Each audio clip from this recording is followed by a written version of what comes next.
ke dalam 50 ml larutan CH3COOH 0,1 molar.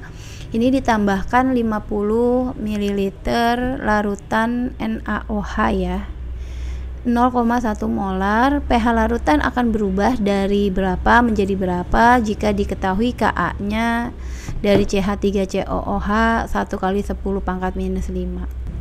Nah, ini kita mau carinya, berarti kita cari yang CH3COOH dulu yang sebelum ditambah ya. Berarti kita mau cari CH3COOH, ini kan merupakan asam lemah, Al. Kalau asam lemah berarti yang kita cari konsentrasi H+ nya. Konsentrasi H+ rumusnya adalah akar dari Ka dikali molaritas. Ketetapan asamnya yang ini ya, 1 kali 10 pangkat 5. 1 kali 10 pangkat 5 bisa kita tulis 10 pangkat 5 aja langsung. Molaritasnya CH3COOH adalah 10 pangkat min 1. Jadi ini dapatnya akar dari 10 pangkat minus 6. Akar 10 pangkat minus 6 itu hasilnya adalah 10, min 6 nya bagi 2 aja jadi min 3. Setelah itu bisa langsung ke pH. pH sama dengan min log dari konsentrasi H+ nya. Nah, ini tinggal dimasukin min log dari 10 pangkat minus 3 ya, ini konsentrasi H+. Maka di sini adalah kita cara mudahnya, karena ini 10 log 10 ya, ini 10 cuma nggak ditulis biasanya kalau log 10. Jadi minus 3 nya kali ke depan aja, minus 3 dikali min, jadi pH nya sama dengan 3, positif 3 ya. Oke, sekarang ketika dia ditambahkan dengan NaOH, jadi ini kita buat di sini. Nah, ini 50 ml CH3COOH 0,1 molar ditambah dengan 50 juga ya NaOH 0,1 molar. Jadi kita buatnya seperti ini, CH3COOH ditambah dengan NaOH akan jadi larutan, di sini adalah garam, senyawa garam NaCH3COO ditambah H2O ya, seperti ini. Nah, ini mula-mula reaksi setimbang untuk molnya.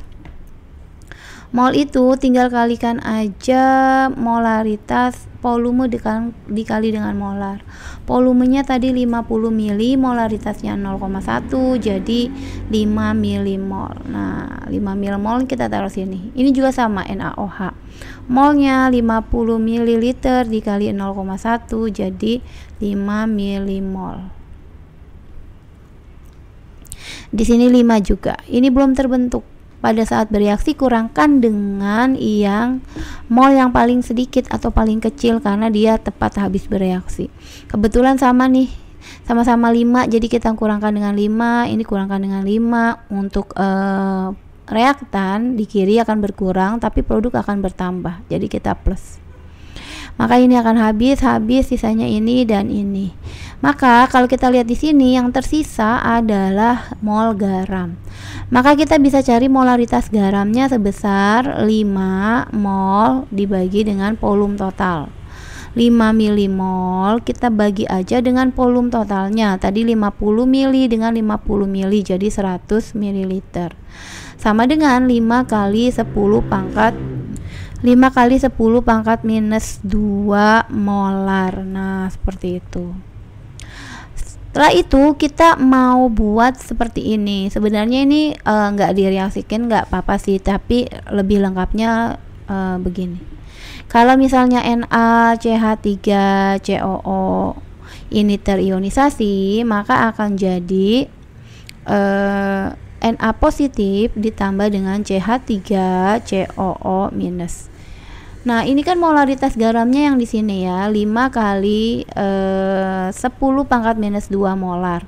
Koefisiennya 1, 1, 1, maka ini semuanya nilainya sama, 5 kali 10 pangkat min 2, 5 kali 10 pangkat minus 2. Nanti kalau di sini nilainya 2, ya tinggal dikali 2 kalinya. Nah, ini molaritas garamnya yang dipakai yang mana? Pastinya adalah molaritas garam yang terhidrolisis atau yang lemahnya, dari asal lemahnya. Yang ini nih yang dipakai, yang CH3COO min, karena asalnya dari asam lemah CH3COOH.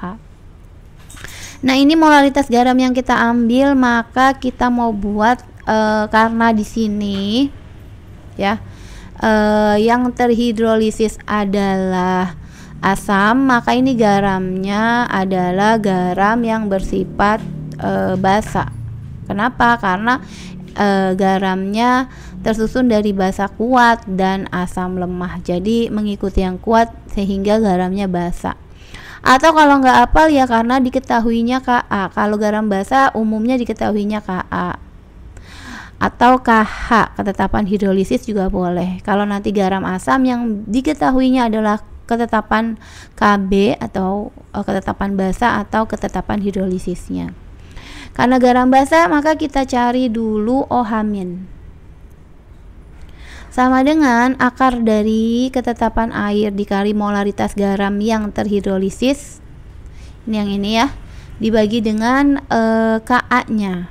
Ini tinggal kita masukin aja nilainya akar dari. Ingat kalau tidak disebutkan di atas ketetapan air, KW itu ketetapan air, maka ini ketetapannya kita pakai 10-14 dikali molaritas garamnya ini tadi ya 5 kali 10 pangkat minus 2 dibagi 1 kali 10 pangkat minus 5 yang ini, yang Ka di sini ya, yang di sini ya. Oke, ini kita buatnya jadi sama dengan akar dari 5-nya, 5 bagi 1 5, ini min 14 tambah min 2 min 16, min 16 dibagi 10 min 5, jadi min 16 dikurang min 5 karena pembagian pangkatnya dikurang, jadi 10 pangkat min 11. Nah, ini lebih enak kalau kita buat jadi 50 ya, kita tambahin 01, maka ini pangkatnya jadi min 12, jadi berubah. Ini akar dari 50 kan sekitar 7 koma ya, atau kita buat 7 aja deh, 7 koma berapa gitu ya, karena 7 kali 7 kan 49 kali 10 pangkat minus ini pangkatnya dibagi 2 jadi minus 6, maka POH nya tinggal min log dari konsentrasi OH minus rumusnya. Min log dari 7 kali 10 pangkat minus 6 sama dengan ini, sama seperti tadi, ini yang pangkatnya kalikan ke depan aja, minus 6 kali min jadi 6 min log 7. Ini karena pilihan gandanya adalah angkanya bulat seperti ini, maka kita buat log 7 nya harus kita cari. Nah, ini bisa dicari dengan pakai kalkulator atau pakai pakai tabel biasanya. 6 dikurang log 7 tuh 0, ini 0,845 ya. Kalau kita pakai kalkulator, jadi ini kita buletin nih jadi 0,85 ya. Jadi sama dengan 6 dikurang 0,85 hasilnya adalah 5,15. Oke, udah sampai di sana, tinggal kita buat pH. pH sama dengan ketetapan air yaitu 14 dikurang POH. Nah, 14-nya adalah dikurang POH-nya 5,15 ya. Tinggal dikurang aja, nanti hasilnya dapat 8,85. Ini ya hasil akhirnya. Jadi awalnya itu pH-nya sebesar 3, lalu akhirnya berubah jadi 3 menjadi 8,85. Ini ya hasil akhirnya. Karena tadi masih asam lemah, jadi masih 3 ya. Ini 3 jadi 8,85 itu yang D.